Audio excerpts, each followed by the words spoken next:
Hello everyone, आज हम start करने वाले हैं पेज नंबर 503 पे। आ जाइए, है ना। इसमें जो इम्पोर्टेंट पॉइंट है वो हम आज से स्टार्ट करेंगे, है ना। अभी थोड़ा लेट वीडियो हो गया था, एक्चुअली मुझे थोड़ा फैमिली में कुछ काम था, बट अब ये है कि मैं ट्राई करूँगी इन चैप्टर्स को भी, ये जो पन्ने हैं 5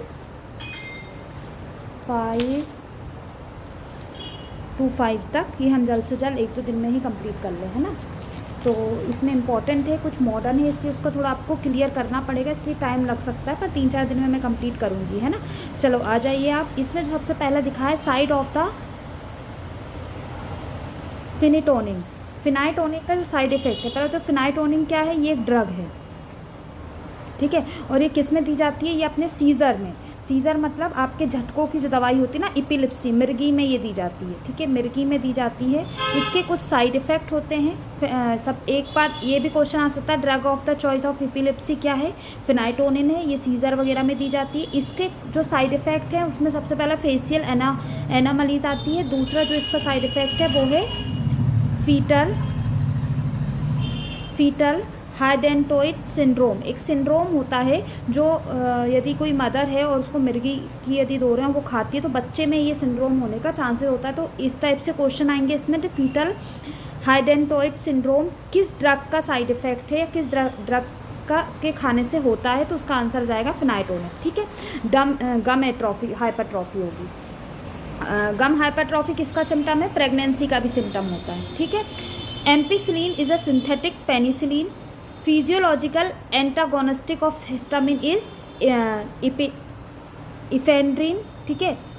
precursor of dopamine, what is the precursor, precursor is जो सेलुलर कंपोनेंट होता है, जो बेसिक जो काम करने वाला, जो उसका क्या बोलते हैं हिंदी में, क्या बोलेंगे इसको, मतलब जो उसकी वर्किंग यूनिट होती है ना डोपामिन की, डोपा का जो प्रीकर्सर होता है, जो सेलुलर कंपोनेंट होता है, उसको क्या बोलते हैं, टायरोसिन बोलते हैं, ठीक है। उसको क्या बोलेंगे, टायरोसिन बोलेंगे। Drug of the choice in ventricular arrhythmia, lignocaine. Lignocaine का डोज क्या बताएंगे, लाइगोकोन और एड्रेनिल साथ में देते हैं वेंट्रिकुलर एरिथमिया में, और कितना डोज होता है उसका, 500 mg रहता है, ठीक है। ये सब क्वेश्चन इंपॉर्टेंट है, कभी ना कभी किसी एग्जाम में आए हैं, ठीक है, तो इसलिए अच्छे से पढ़िएगा। Drug of the choice of myasthenia gravis एक फेशियल न्यूरो प्रॉब्लम होती है, जिसमें पूरे जो अपना फेस की मसल्स होती हैं उसमें दर्द होता है। सलमान खान को ये बीमारी है, इससे आपको याद रहेगा। और इसकी ड्रग ऑफ द चॉइस क्या है, नियोस्टाग्माइड है।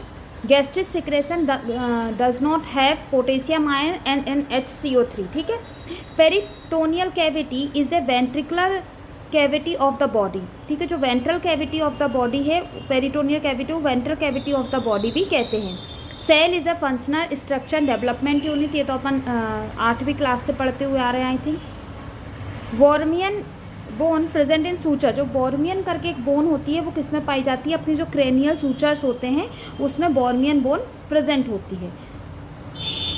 Tubercle is a sharp prominent rounded thickening present in the bone. Bone में ट्यूबरकल होता है, जैसे ग्रेटर ट्यूबरकल है ना, जैसे अपनी ये जो बोन है, ये क्या हो गई, आपकी फीमर हो गई, तो ये जो है इसको क्या बोलेंगे, ग्रेटर ट्यूबरकल। हर एक ट्यूबरकल का एक नाम होता है और वही उसी से बोन की आइडेंटिटी होती है।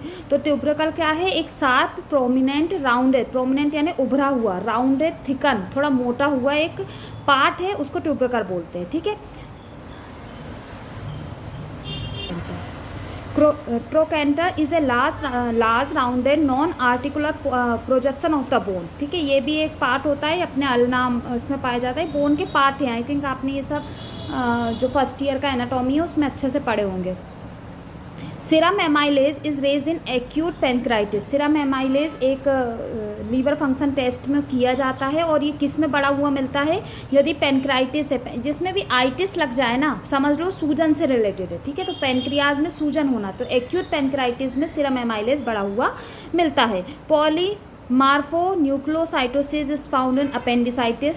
गम hypertrophy in pregnancy cause by oestrogen, मैंने अभी पूछा बोला भी था। Commonest type of carcinoma is breast scirrhous क्या होता है यदि देखा जाए, मतलब सिरोरियस एक फॉर्म होता है जो हार्ट स्लो ग्लोइंग कार्सिनोमा होते हैं ना, धीरे धीरे बढ़ने वाले हार्ट, उनको साइरियस बोलते हैं, ठीक है।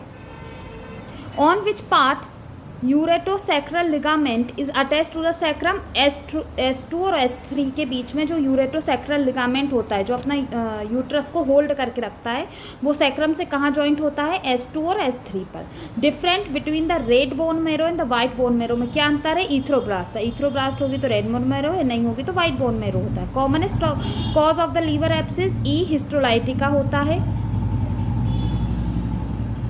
Anatomical position of the body is erect and arm in the side. ठीक है, ऐसा ये पोजीशन होती है बॉडी की, है ना, सीधी रहेगी और ऐसे साइड में आर्म रहेंगे। सुश्रुत ने सहज अर्श को अंतर्मुखी अर्श माना है। 5 hydroxy indole acetic acid found in urine. यदि यूरिन में 5 हाइड्रोक्सी इंडोल एसिटिक एसिड पाया जा रहा है तो कौन सी बीमारी हो सकती है? Carcinoid syndrome.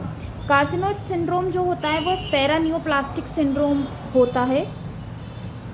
इसमें 3 मतलब एक सिंड्रोम टाइप का होता है। पैरानियोप्लास्टिक मतलब होने वाला है ना, एक सिंड्रोम है। इसमें सिंड्रोम में 3 चीज़ें, मतलब इसके बेसिक जो सिम्टम हैं वो क्या है? फ्लशिंग, मतलब हॉट फ्लशेस आएंगे, गर्मी बहुत लगेगी, डायरिया होता है, ठीक है, और कार्डियक इन्वॉल्वमेंट रहेगा। किसमें? कार्सिनोइड सिंड्रोम में। ठीक है, फिर अगला आ जाएगा oedema of the dependent part of the body shows in right ventricular failure. Right ventricular failure में क्या हो जाएगा? जो भी डिपेंडेंट पार्ट होते हैं उनमें एडिमा होता है। Pulsus paradoxus is present in pericardial infusion. Pulsus paradoxus मतलब कि ऐसे ऐसे पल्स चलेगी। ठीक है, डाइक्रोटिक पल्स इन टाइफॉइड। तो 2 प्रकार की पल्स होती हैं। देखिए, पल्स जो होती है 2 प्रकार की होती है, एनाक्रोटिक और डाइक्रोटिक। क्रोटिक मतलब समझ रहे हो? नोच ना, झुकना। तो एनाक्रोटिक मतलब एक ही नोच आती है, नॉर्मल पल्स ऐसे चलेगी, ये S1 ये S2। तो ये कौन सी हो गई? एनाक्रोटिक पल्स। डाइक्रोटिक में क्या होता है? डाइक्रोटिक में देखा जाए तो ये ऐसे चलेगी और ये बहुत ज़्यादा नोच बनाती है। ठीक है, मतलब ये इसमें हल्की सी नोच रहती है, इसमें बहुत नीचे। तो डाइक्रोटिक 2 नोच बन जाएंगी, 1 और 2। तो S1 और S2, ऐसा S2 यहाँ आ जाता है, तो उसको डाइक्रोटिक पल्स बोलते हैं। ठीक है, यदि उसका ग्राफ बनाए अपन तो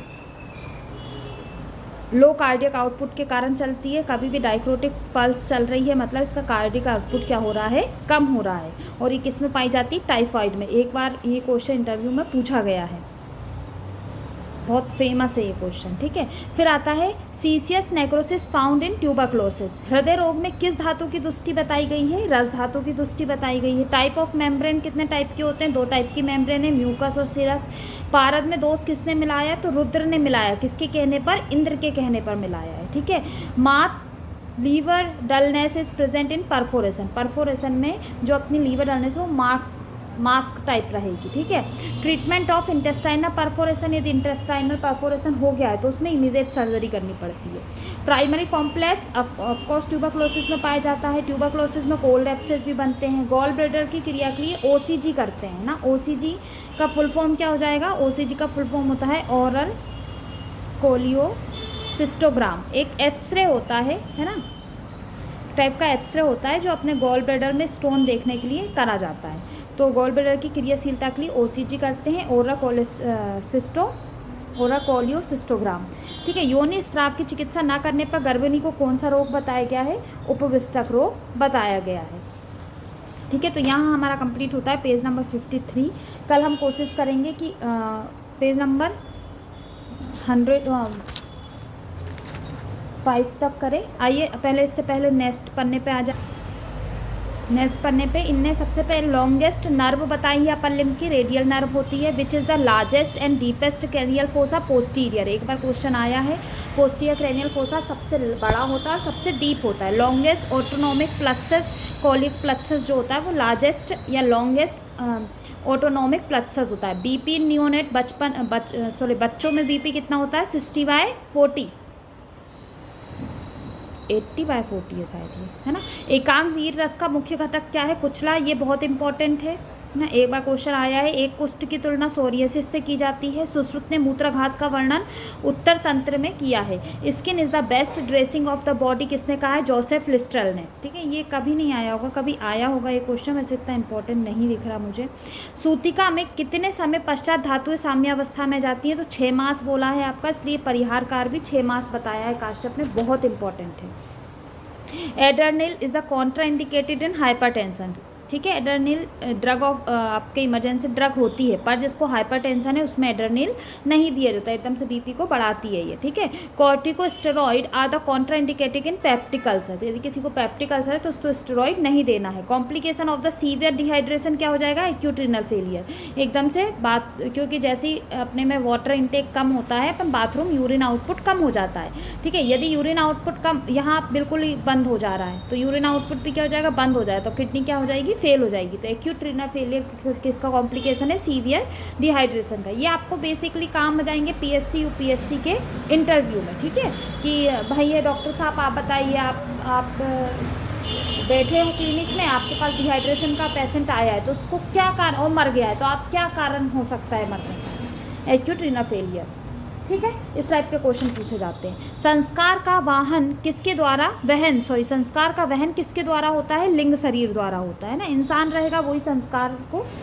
वहन कर पाएगा। संवेग की उत्पत्ति किस मानस दोष से होती है, रज से, रज ही, क्योंकि रज ही वायु का गुण है, और यदि वेग उत्पन्न करना है या कुछ भी ऐसी चीज़ जिसमें फ्लो है तो उसमें रज का उपयोग होगा। हतोत्सज, हत ओजस शब्द किसके लिए किया गया है, तो सन्निपातक ज्वर के लिए हतोजस शब्द आया है ना, चरक संहिता में। विच इज़ द रेडियोलूसेंट स्टोन, कौन सा होता है, यूरिक एसिड स्टोन, एक बार क्वेश्चन आ गया है।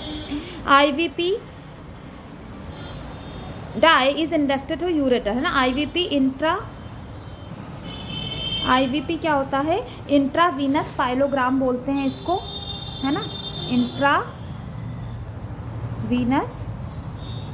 पाइलोग्राम। ये एक प्रकार का एक्सरे ही होता है जो अपना जितना भी यूरिनरी ब्लडर हुआ, किडनी हुआ, यूरेटर हुआ, इन सब का एग्जामिनेशन के लिए किया जाता है, ठीक है। तो इसमें जो अपना डाई है वो किस में डालेंगे अपन, यूरेटर में, उसके थ्रू क्या में जाएगा, आपका किडनी में जाएगा, है ना, और सब पूरा अपन को जितना भी अपना एक्सक्रीटरी सिस्टम है उसका एग्जामिन होगा। पस colour of the pus in the amoebic liver abscess chocolate coloured होता है। ये सब पीजी की बातें हैं, बस आपको अभी जो लाइन याद करना है, पढ़ना है वही, क्योंकि जितना यदि इसमें डिटेल में चलेगा एप्सिस में तो फिर एप्सिस के टाइप ये सब में जाने से कोई मतलब नहीं। इससे अच्छा है कि अपन जो इम्पोर्टेंट है वही लेते हुए चलते हैं ना। अगला है चरक ने पित्त का विभाजन किसने किया है, चरक ने पित्त का विभाजन कर्मानुसार किया है। Pin point pupil found in morphine poison, कई बार क्वेश्चन आया है, ठीक है। If we have diazepam to an, pin point pupil किस में पाई जाती है, मॉर्फिन पॉइजन में। If we get the diazepam to an alcoholic patient it led to be coma, diazepam जो रहती है ना वो सेडेटिव होती है, यदि आप कोई भी अल्कोहल वाले पेशेंट को उसको दे देंगे तो उसको क्या हो जाएगा, कोमा हो जाएगा, ठीक है। Propranolol is contraindicated in asthma, this is anti hypertensive drug है ना, एंटी हाइपरटेंसिव ड्रग जितने भी ऑल वाले होते हैं वो सब एंटी हाइपरटेंसिव होते हैं, और ये अस्थमा में कॉन्ट्राइंडिकेटेड होता है। Iron is absorb in the body with the help of the folic acid and vitamin C, इसलिए कभी भी आयरन कंपोनेंट जब दिए जाते हैं तो उसके साथ विटामिन सी और फॉलिक एसिड साथ में दिया जाता है। Largest nerve of the brachial plexus is radial nerve. Base of the skull sphenoid bone होती है। चरक ने अग्नियों की संख्या कितनी बताई है, 13, और उसके प्रकार कितने होते हैं, 3। एसिड फास्ट वैसिलाई, एएफबी टेस्ट किसके लिए किया जाता है, टीबी के लिए किया जाता है, ठीक है। सबसे इंपॉर्टेंट पॉइंट आ रहा है वैष्णव चूर्ण, ये इतना इंपॉर्टेंट है कि इसको याद कर लो, आपका पीएससी में और इंटरव्यू में और एआईपीजीटी में सबसे करीब लाखों बार आ गया ये क्वेश्चन, है ना।